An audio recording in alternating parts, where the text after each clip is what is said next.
Okay, I get to talk? Well, I don't know. I start No. to talk, you say shut up. That's right. No. Welcome to the May 26th meeting of the Rotary E Club of North Texas. Linda's going to do an invocation. Bless our friendship today and bless this meeting. As we meet here today as members of Rotary, we pray that we are ever mindful of opportunities to render our services to fellow citizens and to our community. Let's continue to strive to make a better world, be mindful of all the rules of our engagement for this COVID-19. Keep safe, stay healthy. Amen. Okay, and the pledge, and Bob and I, by act of Congress, can salute. So, you'll join me. I Pledge allegiance to the flag of the United States of America and to the republic for which it stands, one nation, under God, indivisible, liberty and justice for all. Okay. And yes, I do need a haircut. I offered. When I went to Camp Pendleton on the exercise, we had a little break and I needed a haircut, and I went into the barber. Forgetting where I was, I told a Marine Corps barber, close on the sides. I didn't need another haircut for a long time. Okay. I just want to remind tomorrow there's a space launch that should be interesting. It's the first launch in like 9 years. And also there's one of those stream live from Rotary International with Yuko and no, I forget, it's Yuko again. Anyway, there'll be a stream live at 10 o'clock, I think. Everything's on the internet, so check your website. And since we do have to shut the meeting down early, Howard, introduce our speaker. The speaker is Bob Burton, and Bob was he was a trainer for the Special Forces, the accelerated learning trainer, and he's done some amazing things, and I'm very pleased to be a friend of his, and I'm sure he'll have something interesting to share with us. And he's also a member of our club. Great. Thank you. It's really good to be with you. It's always an honor to meet with you folks on a Tuesday evening. I'll definitely be mindful of the time. If you don't mind, I really would just like to talk about maybe the COVID-19 and some of the response efforts here in North Carolina. Everyone knows March 13th was the national emergency, and every state declared a state of emergency. As Howard said, I transitioned out of the military, the special operations community last summer. But I'm fortunate now, you can see the banner behind me in my background. I get to work for the Defense Technology Transition Office. So I left the military, but I kind of stayed connected because I believe there's a lot of great technologies that can be transitioned to help our warfighters, everything from training and education to weapon systems and artificial intelligence and a lot of advanced technologies that we would like to get into the hands of soldiers, those who are on the front lines, and those who defend our nation domestically and abroad. So just a real quick bit about me. As Howard said, I was with the Special Operations, Special Forces, and I retired after 30 years. And again, it's just a great transition for me to be able to give back to our warfighters, give back to the nation. And during this time of COVID-19, we've seen unprecedented change as we're all experiencing. I will applaud you guys because you've been well postured with the Zoom and with these meetings because the rest of the world is trying to catch up and move to the online space. And that doesn't come without challenges. So you guys have definitely led the way on virtual meetings. We'd just like to talk a little bit about some of the companies and some of the efforts here in North Carolina. We've got a large manufacturing capability in North Carolina, and we've seen a lot of companies pivoting to make personal protective equipment in order to make everything from medical gowns to masks. Everyone pretty much has to wear a pedestrian mask every time you go into a store now. And that's been pretty much the major part of the market until recently, where the economy has started to open. So I'll just talk about some of the national response and how the Defense Department has responded and what we've been able to assist with the national response. You're familiar with the Navy ships Mercy and Comfort that deployed out to California and Los Angeles and New York City.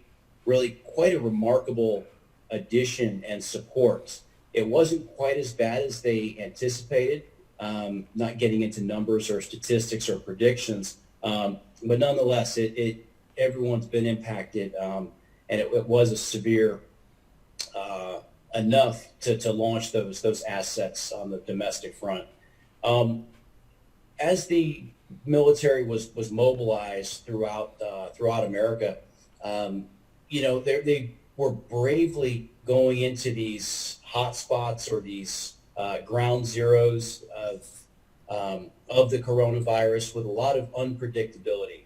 But our folks and our leadership, definitely shine through, and we're able to provide a lot of support and comfort, things from logistics to augmenting medical support.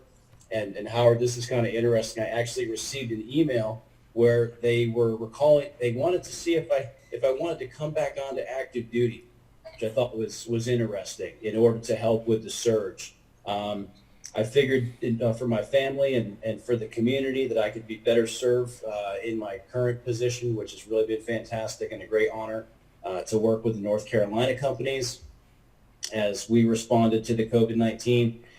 Everything from disinfectant services into New York City to personal protective equipment or PPE, and also different technologies such as detection. We've got some great companies here, and it shows a lot of promise in not just our current pandemic, but also into the future, because the ability to detect and model and predict when these outbreaks will occur is really, really important. And that's been a key mission for the government and for the military, because when our folks are deployed overseas, if an outbreak occurs like we had with Ebola not too many years ago, the military is always going to respond in some regard. In a lot of cases, we're already there because the U.S. government deploys in 177 countries, about 200,000 strong internationally, almost any given day. So our folks are on the front lines domestically with the National Guard response, and also internationally to support our friends and our allies and our U.S. interests abroad. Most recently, we've seen a big transition with legislation from Senator Tillis's office here in North Carolina and our national response to reinvigorate our national and our defense industrial base. And this is one thing I'm excited about from a learning perspective is even a workforce transformation, because everyone's had to learn how to operate and be productive in a new environment. We're calling it the new normal. And what does that new normal look like? Well, I think it all depends on your perspective, depends definitely on the markets that you're in. But I think what we're going to see, and everyone's already seeing, is obviously decreased travel because things haven't returned quite back to normal yet. As companies are able to move to online, potentially workforces can save travel expenses. The military has actually done a lot of online conferences, which has been very interesting, but also beneficial because an opportunity to meet and share ideas is really, really powerful. So I'll kind of wrap it up. And in conclusion, as we turn to this new normal, our warfighting readiness has never diminished at all. And the U.S. military stands ready to pivot to current and posture for future threats through continued modernization of technologies, recruiting and training our new personnel, and preparing budget-wise to fund those programs so that those who defend the nation domestically and abroad have the technologies, have the leadership, and have the equipment that they need to do the mission that they've been called to do, and then to return home with honor. So I'd love to pitch it to any questions. and I'd love to kind of hear what some of your perspectives and maybe some of the big changes that you guys have seen in the state of Texas in response to the COVID-19. I have a question concerning the hacking of the systems and everything in the government they're talking about, you know, China hacking and Russia hacking and getting into our systems. In your defense technology thing? I didn't catch the actual question, but I did hear About, you know, you're hearing all of this about China and Russia and all this hacking our government websites and all the technical stuff. Okay. How are you in that area that you're hearing about that, or? I understand. First and foremost, anything on the internet is vulnerable. So what the government's done as far as responses is they've stood up a cyber maturity model, and there's a certification that's coming on board for all defense contractors. So it's a really good question. And it hasn't, an act of war is declared by Congress. Congress is the only one who can declare war. But we are at war in cyberspace with not only different activist groups or different cyber entities, but also with nation states, as you stated. And it is considerably hostile if you do not take the proper precautions. Even Zoom in and of itself had some vulnerabilities. And not to get into that too much, but we all have to take up a cyber defense and take proper precautions, not to open attachments from unknown sources, only accept emails and from known sources, which can be difficult because you receive something and you want to help people and you click on the link, but just be aware that there's a lot of malicious code that can be released on your computer just by accepting or clicking on a link. So yeah, just definitely be careful with that. Have your antivirus installed and updated. But as far as I'm not going to speak much from the federal side, just that they are taking precautions and looking at what systems as closed as they can be, using things like virtual private networks, VPNs in order to get into secure networks. But absolutely, we are. This has been a very trying time. We've seen a lot of hacking attempts based upon coronavirus. Fake entities trying to seek money or seek support. So just be aware. If it looks fishy, it probably is. Especially during this time, I would just question what you click on and give the person a call if possible. So the 30 million I got from a Ugandan prince wasn't real. Yeah. Well, Howard, you are a world record holder. So for you, sir, I might not be surprised, but for the rest of us, probably not. Well, also like the people that are waiting for their income tax or their bonus stimulus check, Oh, and right. they go in, like David's still waiting, but they went in and said, oh, it's already been issued. Well, somebody had already claimed that Social Security number, and so they're having problems, or they're sending them, they're sending them to your tax preparer for an account that only existed for a short time. And I already got mine. It's already spent. But they say they're sending out 5 million checks a week. That's probably going to take 40 or 50 weeks. Oh. You know what's even more disturbing than that, is what about the rate of detection for our test kits for this COVID-19 as the economy opens? That's why I talked about the importance of masks and mask production, wearing masks, as we've each got to do our part because you may be walking and going to work with people, going to the store with people, and you have no way of knowing. They don't even know in a lot of cases because they don't have the home test kits if they have the COVID-19. So just want to remind you folks, this is not over. We do take a very serious stance to it, but there are things that you can do, obviously, to mitigate that. And the CDC has got a great website for additional information, but definitely washing your hands, wearing a mask, covering when you cough or sneeze, all those things. Or not going out, of course, if you feel sick. So has that been a big impact for you guys?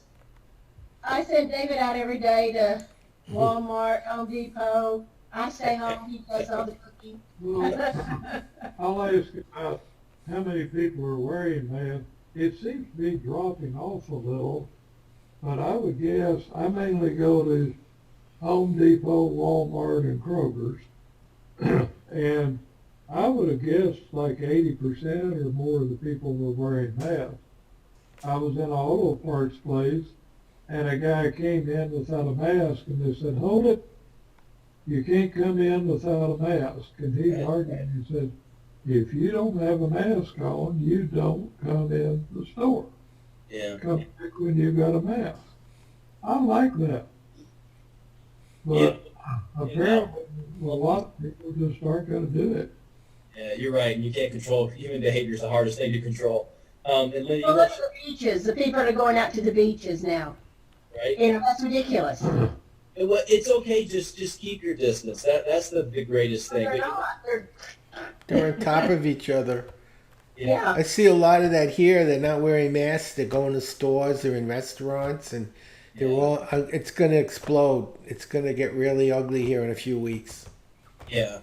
Now you've got a biology background, Howard. I mean, I definitely value any input you see. I mean, how do you think we possibly could? I know our time is short. How do you think we could have been better prepared? Well, from they had a test last September that showed there was a shortage of masks and PPE if there was an airborne contagion, and they did nothing. And then in late December, January, there were warnings that this was going to explode. They did nothing. And then after they were finally aware that it was happening, they said it would go away. And then when it didn't go away, they still haven't gone to the full military response for masks and supplies that are critical. And they could have months ago, and there's still doctors and nurses reusing masks and supplies. All they had to do was to say, we have an emergency, and they could have forced people to make those supplies. We have no coordination between the states.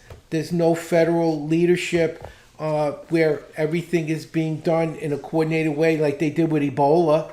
I mean, look what happened with Ebola. It went away because they did it the right way. We could have all been exposed had they not found those infected people quickly, but they haven't. They had a cruise ship. They sent about 24 people to those people who had no training in how to deal with infection. They had no masks and no PPE. They were face to face with dozens of infected people, then went home on commercial airlines with no testing to see if they'd been infected. And they went all over the country. So it's a disaster. There's no leadership. There's no coordination. FEMA could have bought all the masks and supplies and put them where they were needed instead of states bidding against each other for the same stuff and driving the prices up higher. When you have a federal emergency, it means the federal government's supposed to be in charge, not watching governors do it. They're supposed to be the leaders. That's the whole point of a federal emergency. It didn't happen. So I see a total failure from the top that could have been done. They got rid of the pandemic team that was in place for exactly that. They say, how could they have known? There was a pandemic team whose job was to know, and they fired them.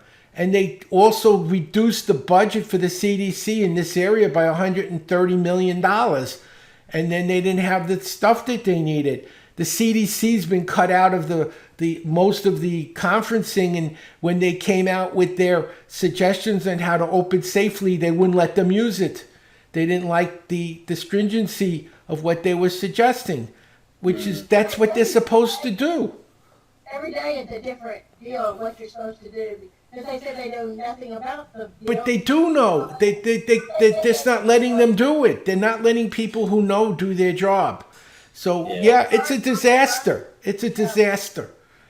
Anyway. Hundreds of thousands of cases. We have 1/5 of the world's cases, and we don't have anywhere near that much population. You look at China and a lot of these other countries, we have 5 times their cases. And now we're open, like everything's back to normal. So no, it's depressing to me to see someone go on TV and say, "Look what a great job I'm doing." What are you doing other than going on TV and telling people what a great job you're doing? And then the government say you can't do this, and their husbands are out doing this and going to voting and going up to building. Yeah. Yeah. I mean, Or comment. well, you asked. That was my response. That was very detailed. Thank you. Was there one comment or question? They had equipment in stockpile. And during Obama's years, they took stuff out and had it to replace it. So when the time Trump took over, and I'm not saying, I think Trump's a jerk, I'll vote for him, but anyway, they did not replace the stuff that they used out of the stockpile. Well, they didn't need it. And I've been told N95 masks are single use. I have an N95 mask, which I bought at Home Depot. I've been wearing it 2 months. Oh, that's terrible. Well, see some of the stuff that you see people wearing.